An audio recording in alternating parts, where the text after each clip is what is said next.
Welcome back, everyone. We're diving headfirst into the EV world today. It's pretty wild how much it's booming, right? So many choices out there now. But that also means, well, you could end up with a real lemon, and nobody wants that.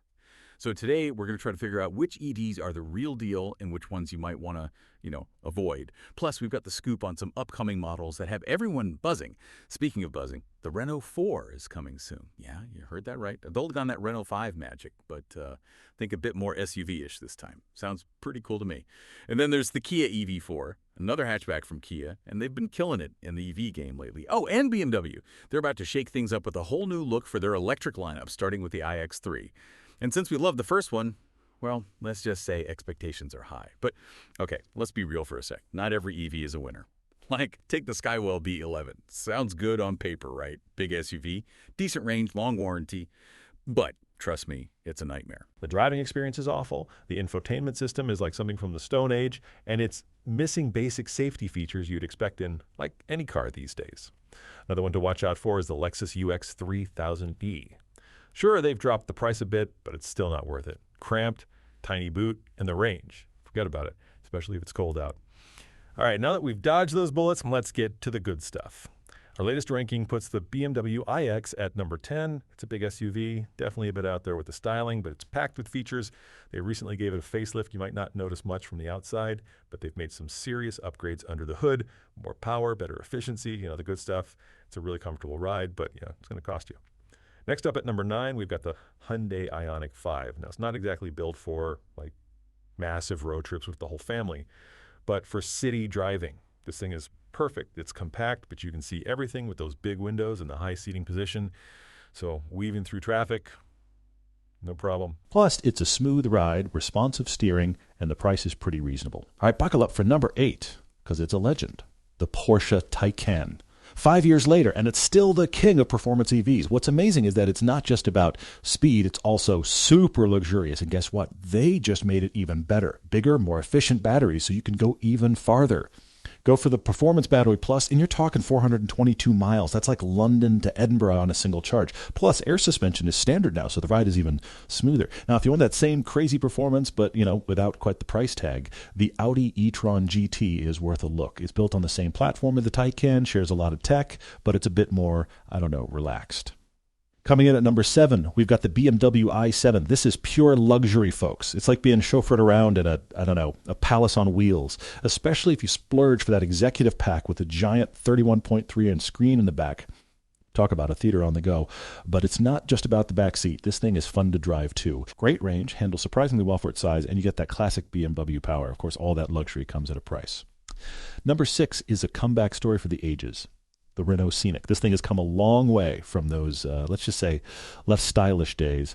The new electric version is a sharp-looking SUV that checks all the boxes. Spacious, practical, beautiful interior, super affordable.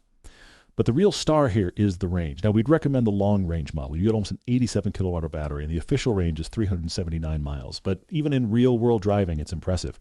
They did a test, drove it till the battery died, and in good weather, it went 322 miles. That's a game changer for families, anyone who drives a lot. If you need space, look no further than number 5, the VW ID. Buzz. This thing is like a mobile apartment. Tons of cargo space, roomy back seats. It's huge. And now they've got the long wheelbase version with 7 seats, even bigger. But the ID. Buzz isn't just about hauling stuff around. It's actually fun to drive. Smooth, precise steering, and it's got that classic VW charm. It's like they took the old VW bus and made it, electric and awesome. Speaking of practicality, at number 4, we've got the Skoda Enyaq. Well, actually, it's the smaller Skoda Elroq, but it's just as impressive. The Enyaq was Skoda's first electric SUV, and it was a huge hit. It was the perfect mix of comfort, practicality, and value. The Elroq might be a bit smaller, but it's just as good in almost every way, and it's a lot cheaper. It's a fantastic all-around car, comfortable ride, well-built interior, and plenty of space. Oh, and it's super easy to park, which is always a bonus. And get this, we've only driven the top-of-the-line 85 edition so far, so there are even cheaper versions coming, which means the Elroq could be even more competitive. Number 3 is the Kia EV3. This is proof that Kia knows what they're doing in the EV world. Remember the e-Niro? First fully electric car to win What Car of the Year. Back in 2019, it showed that you didn't need to spend a fortune to get a long-range, high-performance EV. Now they're back with the EV3. Officially, it's a small SUV, but it's definitely on the larger side. Plenty of room for a family and all their stuff. super comfy suspension for long drives, and the interior is, well, it's just really nice. And the price, you can't beat it. Even the higher end versions with the longer ranges are a steal. But honestly, for most people, the base model, the standard range Air is perfect. 32,995.5 plus Kia's awesome 7-year warranty. It's a no-brainer. All right, down to the wire. In second place, we have the Tesla Model 3. This car, it really changed the EV game. And even though it's been around for a bit, it still feels modern and relevant, especially after that big update in 2023. Longer range, refined interior, just better overall. And it's still a great value, especially when you consider the supercharger network. Those chargers are fast, reliable, and not too expensive, which is a big plus for Tesla owners. Now, some supercharger stations are open to other EVs now, so that advantage might not last forever. But even without that, the Model 3 is still a fantastic car. The handling, the ride, the infotainment system, it all just works. And it's designed to be, easy to live with, which is important with an EV. And now, drum roll, please. The #1 best electric car you can buy right now is Our Renault 5. We've seen a lot of old car names come back. This one really nails that retro vibe, but it's not just about looks. This car is the whole package. Practical range, smooth and enjoyable driving, a nice interior that doesn't feel cheap at all. And here's the kicker. It's one of the most affordable new EVs out there, even cheaper than the Model 3. That combination of features, performance, and price. Unbelievable. It's a car you can buy with your heart in your head. No wonder it won What Car of the Year for 2025. And if you're looking for the best bang for your buck, we recommend the bigger Comfort Range battery with the Techno trim. So there you have it, the top 10 EVs, plus some exciting new releases and a couple to stay away from. The EV market's always changing though, right? What's hot today might be, yesterday's news tomorrow. That's why we do these deep dives to keep you guys in the loop. Buying an EV, it's a big decision. It's not just about the price tag. It's about the whole experience. Got to think about, how you drive, where you charge, and of course your budget. And speaking of budget, let's talk trim levels. This is where it can get a little tricky. It's about finding that balance between the features you want and what you're willing to pay. Take the Renault 5, for example. We said it's the What Car of the Year, and yeah, it deserves it. But even with the 5, you've got options. That Comfort Range battery with the Techno trim, that seems to be the sweet spot. Good balance of range and features without going overboard on the price. But let's dig into that a bit. Why is that combo so good? Well, the Comfort Range battery, it gives you a lot more range than the base model. So longer trips, no problem. Or if you don't have easy charging access, it's a lifesaver. And the Techno trim, it adds a bunch of cool stuff like driver assistance systems, bigger infotainment screen, more comfy features. You get all that without, spending a fortune. It's like finding that Goldilocks zone. Not too basic, not too fancy, just right. But of course, the best trim level for you, it depends. What do you need? What are your priorities? Some people want to go all out, get all the bells and whistles. But do you really need all that stuff? Is it worth the extra cash? Then you've got people who try to save money by going for the base model. But then later they're like, I wish I had that feature. So you got to do that cost-benefit thing. Really think about how you'll actually use the car. If you're worried about range, maybe skip some luxury stuff and get a bigger battery. Or if you're mostly doing short trips, maybe a simpler trim level makes more sense. Okay, now let's talk charging. This is like the heart of EV life. We talked about range, features, but charging is what makes it all go. And let's be honest, it can be a bit confusing if you're new to EVs. So here's the breakdown. 3 main levels of charging. Level 1, Level 2, and DC fast charging.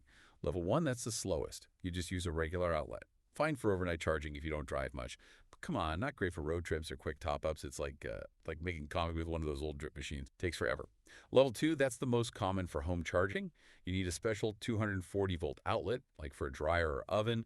It's way faster than Level 1. Charge most EVs overnight, no problem. It's like your fancy espresso machine, quick and easy. There's DC fast charging. This is the speed demon. You find these at public stations, on highways, in cities. You can get a big charge super fast. Perfect for road trips or if you really need a boost.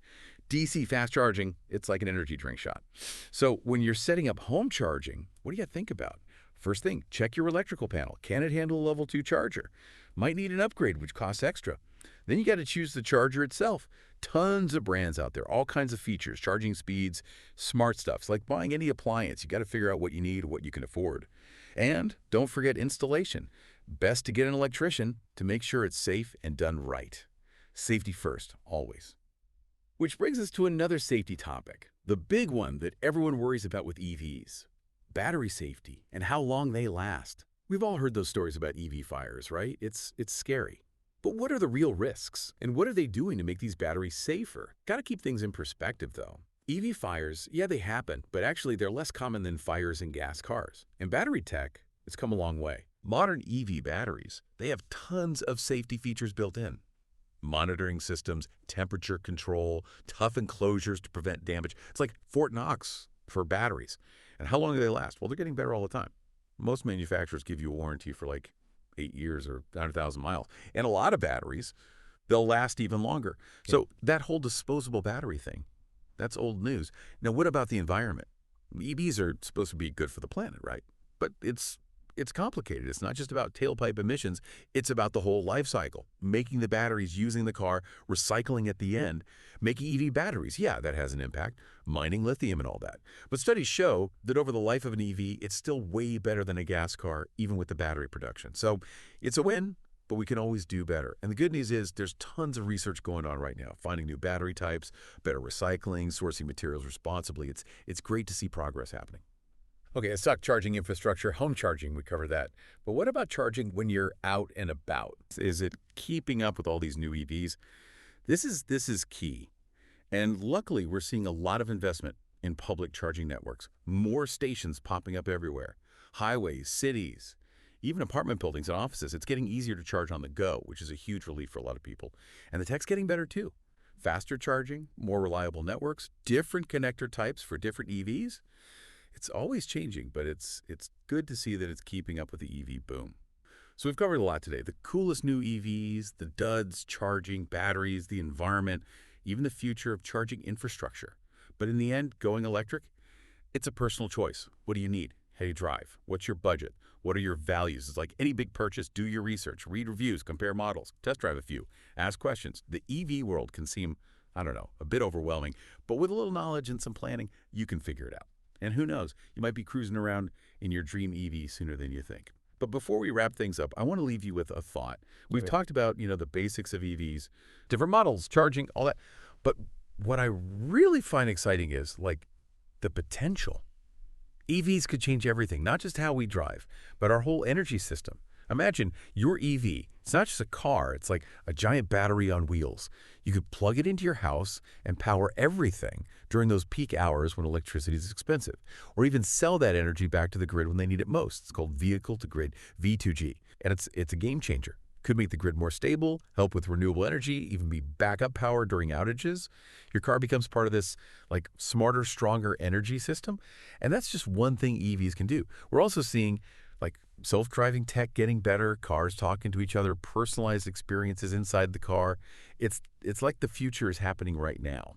So there it is, our deep dive into the world of EVs. We've talked about the good, the bad, the chargers, the batteries, the planet, even what's coming next. But now it's your turn. Take what you've learned, do some research, ask questions, test drive a few cars, and find the one that's perfect for you. And hey, if you enjoyed this deep dive, hit that like button and subscribe for more.